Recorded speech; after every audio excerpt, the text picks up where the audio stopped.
the battleground of gender, whether it's the gender pay gap or whether it's traditional gender roles, this seems to be where science denialism lives on the left. In the more, like what I always grew up thinking about the left was always more open-minded. They were supposed to be the more educated, and they were supposed to be the more compassionate people.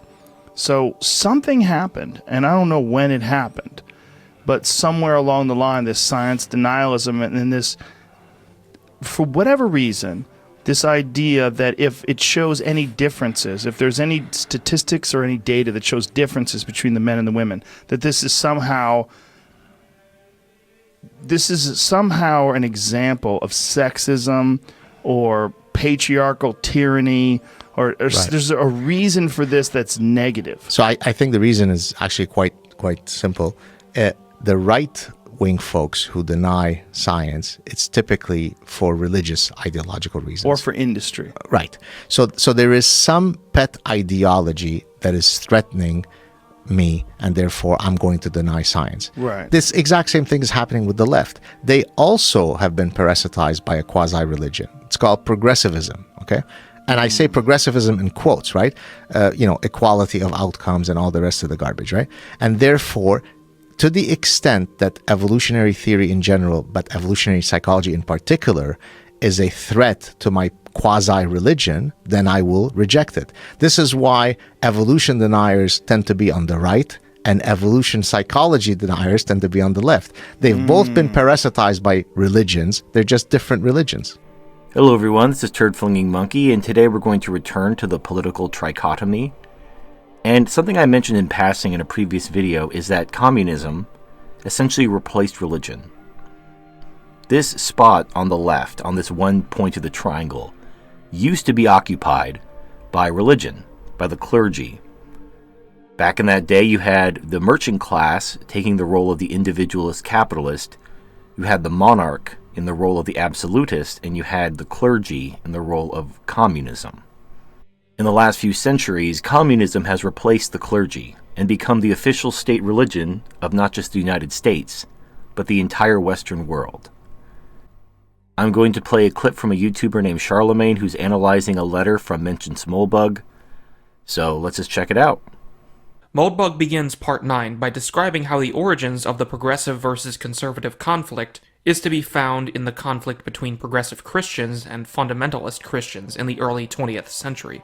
Moldbug cites Professor Carlton Hayes' book, A Political and Cultural History of Modern Europe, published in 1916 and updated in 1924, which describes how the original progressives were a Protestant sect in opposition to fundamentalist Christians. I will read his embedded quotation to set the context. Hayes says, quote, "Among Protestant Christian sects, there were several significant movements toward cooperation and even toward formal union. Many barriers between them were broken down, at least in part, by the Young Men's Christian Association, which had been founded in the 19th century, but which expanded very rapidly during and after the Great War. The Salvation Army, dating from about the year 1880, was another factor in the same process. It placed emphasis on spiritual earnestness, on evangelical work among the poor, and on charitable endeavors, rather than on sectarian controversies. There were also various, quote, federations of churches, end quote, and in Canada, after the Great War, several Protestant denominations were actually united. Such interdenominational and unifying movements were made easier by the fact that the original theological differences between the various sects were no longer regarded as very important by a large number of church members. Some Protestants, reacting against the decline of dogma and the doubting of the miraculous and the supernatural, turned increasingly toward Christian Science or towards spiritualism or theosophy. In some countries, and especially in the United States, the current vogue of Darwinism and other theories of evolution caused a new outburst of opposition from stalwart groups of Protestants to the claims of, quote, science, end quote, and a stubborn reaffirmation of their fundamental faith in the literal inspiration of the Bible. These, quote, fundamentalists, end quote, as they were called, were fairly numerous in several Protestant denominations, and they contested with their, quote, progressive, end quote, or, quote, modernist, end quote, brethren 1, the control of Protestant churches, particularly the Presbyterian, Episcopalian, Baptist, and Methodist." End quote. Now we get to Moldbug. Quote, "Your present-day progressive or modernist may retain some vestigial belief in God, or not, but she certainly does not think of her faction as a Christian supersect. Meanwhile, her fundamentalist adversaries have largely appropriated the label Christian. Neither side sees the red-blue conflict as that old staple of European history, the Christian sectarian war. To our modern fundamentalists, the term has become so opprobrious that they will respond better, dear open-minded progressive, if you use the word traditionalist. The idea that liberalism is actually mainstream Protestant Christianity is about as off the wall as it gets, and it must strike most progressives as equally weird. But here it is in black and white from a legendary Columbia historian. Obviously, someone is off the wall. Maybe it's me. Maybe it's you. Are you feeling paranoid yet, dear reader? Progressivism is quite literally a religion, its foundational mythology enshrined in the words, quote, "We hold these truths to be self-evident, that all men are created equal." End quote. Americans are not taught to examine the Declaration of Independence critically, but mulling over it for mere moments shows that there is nothing self-evident about this at all. In fact, simple observation shows that the opposite is better evidenced. Yet people believe it, because it is part of the American tradition, as Moldbug reminds us. Quote, "The first step toward a historical perspective on the conflict is to acknowledge that both of these traditions are exactly that, traditions. You did not invent progressivism any more than Billy Joe invented fundamentalism. Thanks to Professor Hayes, we know this absolutely, because we know that both of these things existed 84 years ago, and you are not 84. And what is the difference between a mere tradition and an honest-to-God religion? Theology. A mini-God or a three-God or a one-God tradition is a religion. A no-God tradition is... well, there isn't really a word for it, is there? This is a good clue that someone has been tampering with the tools you use to think. Clearly, there can be religious traditions without a god, ideas with their own theology, sans the personhood of a deity. Moldbug has given us the word "our religion" to describe such a tradition, a type that Americans know very well. As previously mentioned, one is enshrined in the Declaration of Independence.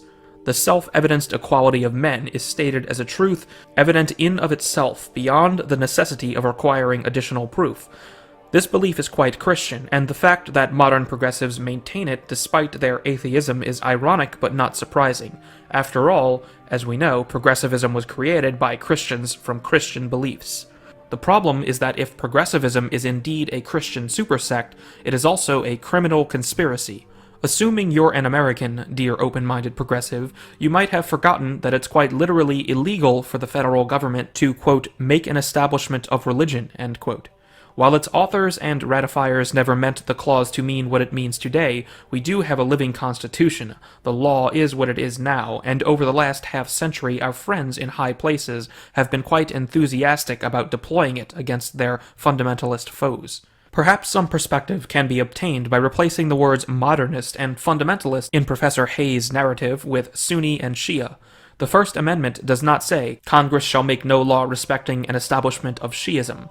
More to the point, it does not say, "Congress shall make no law respecting an establishment of religion until that religion manages to sneak God under the carpet, at which point go ahead, dudes." Rather, the obvious spirit of the law is that Congress shall be neutral with respect to the theological disputes of its citizens, such as that described by Professor Hayes.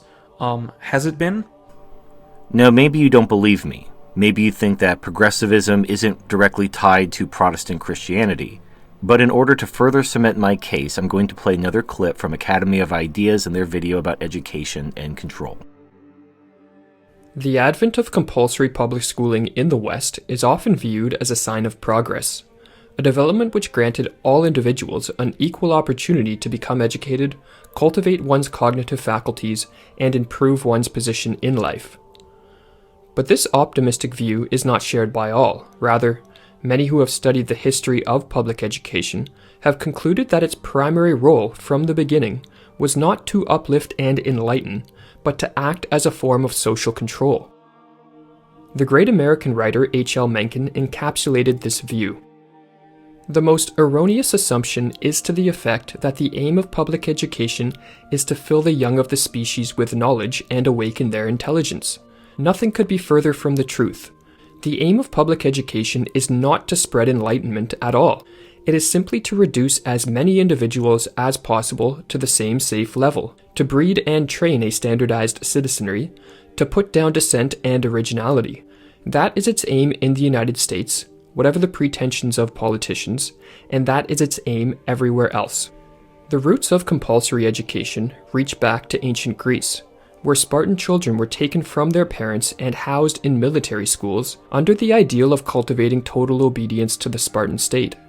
The more modern form of compulsory public schooling, however, originated in the 16th century. In 1524, Martin Luther, a primary figure in the Protestant Revolution, which amounted to a rejection of the Roman Catholic Church in favor of the Bible as the sole authority of truth, wrote a letter to the German leaders of the time, urging them to institute a mandatory schooling system. Luther's letter reads as follows: I maintain that the civil authorities are under obligation to compel the people to send their children to school. If the government can compel such citizens as are fit for military service to bear spear and rifle and perform other martial duties in time of war, how much more has it a right to compel the people to send their children to school? Because in this case we are warring with the devil, whose object it is secretly to exhaust our cities and principalities of their strong men. Luther understood that compulsory schooling could be used to indoctrinate young minds into the Lutheran Church, and sought to use state power to achieve this end. As a result of his pleadings, numerous German states created the first modern public schools. In many ways, Martin Luther can be thought of marking the birth of the modern schooling system. Not only was he the first advocate of compulsory schooling, but his conviction that the state should use its power to indoctrinate its citizens into a specific worldview helped stimulate in Germany a climate of increasing subjugation to the state. The great historian Lord Acton wrote of Martin Luther that he impressed on his party that character of political dependence, and that habit of passive obedience to the state. William Torrey Harris, the United States Commissioner of Education in the late 19th century, and steadfast believer that the child was the absolute property of the government, wrote in his book The Philosophy of Education, 99 students out of 100 are automata, careful to walk in prescribed paths, careful to follow the prescribed custom. This is not an accident, but the result of substantial education which, scientifically defined, is the subsumption of the individual. Frederick Taylor Gates, business advisor to John D. Rockefeller, who in 1903 founded the General Education Board, which provided major funding for schools and was a big supporter of state-controlled compulsory schooling, wrote in his 1913 book, The Country School of Tomorrow, "In our dream, the people yield themselves with perfect docility to our molding hand. We shall not try to make these people or any of their children into philosophers or men of learning or of science. We are not to raise up from among them authors, orators, poets, or men of letters. We shall not search for embryo great artists, painters, musicians. Nor will we cherish even the humbler ambition to raise up from among them lawyers, doctors, preachers, politicians, statesmen, of whom we now have ample supply. For the task that we set before ourselves is a very simple, as well as a very beautiful one, to train these people as we find them for a perfectly ideal life just where they are, an idyllic life under the skies and within the horizon, however narrow, where they first open their eyes. To keep the student confined to a narrow horizon, or in the words of Mencken, to use compulsory schooling to breed and train a standardized citizenry, to put down dissent and originality, was the goal of many of the most influential educational reformers." It's been said many times that progressivism is a religion. Feminism, social justice, these are not simply ideologies, these are religions. They have specific bodies of belief, they deny science, they have all the hallmarks of a religion.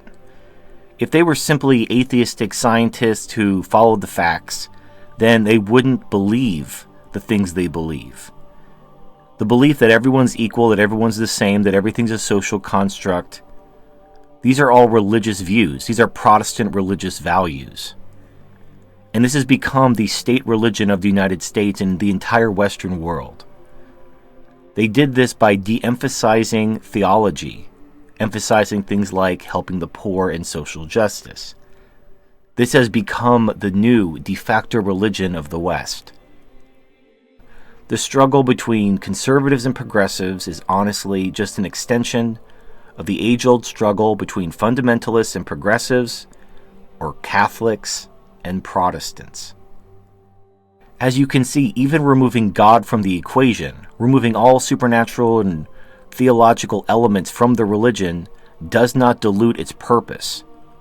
The Protestant Christian values of equality are carried out via a non-theological religion that we know today as progressivism. If you truly want to defeat progressivism once and for all, well, not really for all, it's going to come back probably, but you have to replace it with some kind of religion. Religion is simply something most people need. You cannot permanently destroy man's desire to be free, and you cannot permanently destroy man's desire to be equal. Even though these are mutually exclusive, you cannot have one without diminishing the other. Man still desires both, whatever benefits him at the time. And so there will always be struggle. The sad thing is that the progressives have used the separation of church and state in the United States to essentially run the board. They have removed their opponents, the fundamentalist Christians, making them unable to compete, because by citing the separation of church and state, they've been able to impose their atheistic Christianity onto the entirety of Western civilization. They are the state religion.